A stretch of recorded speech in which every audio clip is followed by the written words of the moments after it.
अब कहा जा रहा है राम तो मांस खाते थे। पिताजी ने बलंडर किया था मोदी को चुनकर, आप बताइए क्या वो भारत के नागरिक ने? उनका अधिकार नहीं है किसी को वोट दे, वो किसी को वोट दे। जी बोलिए। सर आपने बोला हिंदू राष्ट्र नहीं बने देंगे, तो आप क्या चाहते हैं मुसलमान राष्ट्र बने? आपने 3 दिन की पहली डिबेट में बोला था कि हां से हिंदू और मां से मुसलमान। अब आपका हम कहां गया? अब आपका हिंदू मुस्लिम सब हम कहां गए?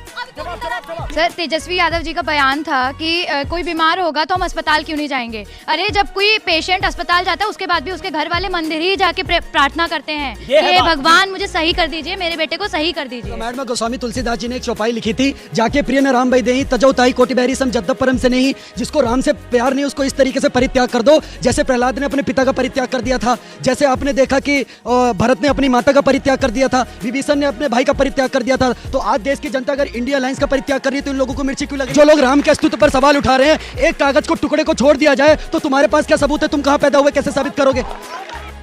तो आज के इस वीडियो में ऑडियंस ने समाजवादी पार्टी के प्रवक्ता को और विपक्ष को डिबेट में बहुत अच्छे से धोया है, क्योंकि ये लोग आकर कह रहे थे डिबेट में कि राम मंदिर बनाकर मोदी जी लोग इतना हल्ला कर रहे हैं, मंदिर बनवा रहे हैं, लेकिन मंदिर बनाकर फायदा क्या होगा, लोगों को मंदिर से क्या फायदा होगा। तो इसी बात पर जब ऑडियंस ने फायदा गिनाना शुरू किया मंदिर का, तो ये डिबेट में बौखला गया और उल्टे चिल्लाने लगा ऑडियंस पर ही। लेकिन ऑडियंस के सामने इन लोगों का कुछ भी नहीं चला, क्योंकि ये लोग कुछ भी बोले जा रहा था, इस पर ऑडियंस ने इन लोगों को अच्छे से धो दिया है डिबेट में। तो भाई क्या हुआ आप खुद से ही देखिए आगे। सबसे पहले आज की चर्चा की शुरुआत मैं जनता आप ही से करना चाहता हूं। ये बड़ी अच्छी बात कही है। आपसे एक सवाल मैं पूछना चाहता हूं। पहले पूछा जाता था राम किस कमरे में जड़े, यानी किस कमरे में पैदा हुए? बाप को भेज, तेरे बस की बात नहीं। अब कहा जा रहा है राम तो मांस खाते थे। आपके विचार क्या है इसके ऊपर, बताइए। एक एक करके अपने विचार रखिए, 10-10 सेकंड के अंदर खड़े होकर बोलिए। एक वक्त था जब अक्षरधाम में एक पंडित से पुजारी जी से पूछा गया था कि आप मंदिर क्यों बनवा रहे, हॉस्पिटल क्यों नहीं बनवा रहे। तब पुजारी जी ने एक अच्छा जवाब दिया था और कहा था कि इस मंदिर में वो लोग आएंगे जिन्हें प्रेरणा मिलेगी और शांति मिलेगी कि वो ऐसे हजारों अस्पताल खड़े कर पाएंगे। जी आप कुछ कहना चाहती हैं? सर तेजस्वी यादव जी का बयान था कि कोई बीमार होगा तो हम अस्पताल क्यों नहीं जाएंगे। अरे जब कोई पेशेंट अस्पताल जाता है उसके बाद भी उसके घर वाले मंदिर ही जाके प्रार्थना करते हैं, ये भगवान मुझे सही कर दीजिए, मेरे बेटे को सही कर दीजिए। जी और कोई अपनी बात रखना चाहता है इस तरफ से? जी सर रामायण में गोस्वामी तुलसीदास जी ने एक चौपाई लिखी थी, जाके प्रिय न राम भाई देही तजो ताई कोटि बहरी सम जद्दप परम से नहीं। जिसको राम से प्यार नहीं उसको इस तरीके से परित्याग कर दो जैसे प्रहलाद ने अपने पिता का परित्याग कर दिया था, जैसे आपने देखा कि भरत ने अपनी माता का परित्याग कर दिया था, विभीषण ने अपने भाई का परित्याग कर दिया था। तो आज देश की जनता अगर इंडिया अलायंस का परित्याग कर रही है तो इन लोगों को मिर्ची क्यों लग रही है? और सर दूसरी बात मैं एक चीज कहना चाहता हूँ, जो लोग राम के अस्तित्व पर सवाल उठा रहे हैं, एक कागज को टुकड़े को छोड़ दिया जाए तो तुम्हारे पास क्या सबूत है? तुम कहां पैदा हुए, कैसे साबित करोगे?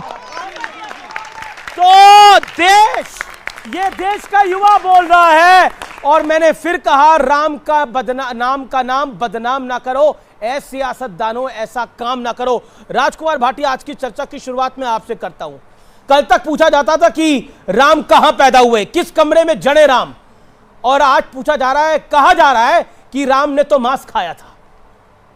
नहीं, अयोध्या में एक शुभ कार्य हो रहा है, एक मंदिर में प्राण प्रतिष्ठा होने जा रही है मूर्ति के अंदर, और सब जो जिन लोगों की आस्था है, जो धर्मानुयायी हैं, सब प्रसन्न हैं। किसी की प्रसन्नता में खलल डालने का या किसी की आस्था पर प्रश्न उठाने का किसी को अधिकार नहीं है।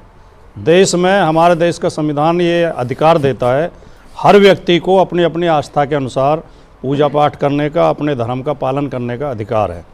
लेकिन इस तरह के विवाद उठाने में सबसे बड़ी भूमिका चैनलों की है, न्यूज़ चैनलों की। अच्छा। और आप जिस तरह आप शुरू होते ही आप उसे राजनीतिक रूप दे देते हैं, किसी और ने तो दिया नहीं, अभी तो शुरुआत हुई है। आपने कहा कि राम मंदिर के कारण भारतीय जनता पार्टी जो 400 का आंकड़ा छूने जा रही है उसमें विरोध कर रहे हैं। अगर ये कहा जाएगा कि राम मंदिर के कारण किसी का वोट बढ़ रहा है या किसी को राजनीतिक नुकसान हो रहा है, तो राजनीतिक पार्टियों की मजबूरी हो जाएगी बोलना। अगर वो नहीं बोलेंगे तो राजनीति कैसे करेंगे? तो मेरा निवेदन ये है, मतलब आप बोले हम दिखाए नहीं। आप कह रहे हैं हम बोलते रहे, आप दिखाइए मत।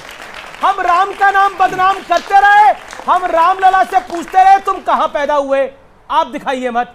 हम बोले कि भगवान राम ने मांस खाया, आप दिखाइए मत। कंट्रोल कमाल की बात है sir, that's the blunder. Complete कर लूं मैं पूरा, bring the fascist government into the center and that's the blunder. I am sorry to say.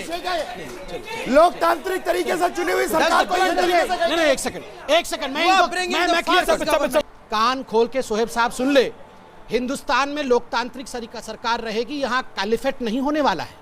यहाँ कैलिफेट हम बनने नहीं देंगे। यहाँ कैलिफेट नहीं बनेगा। यहाँ कैलिफेट नहीं बनेगा। लोकतांत्रिक सरकार है, यहाँ कैलिफेट नहीं बनेगा। चलाइए, हिंदू राष्ट्र बनाने की कोशिश मत कीजिए। पूरी बहस के अंदर ना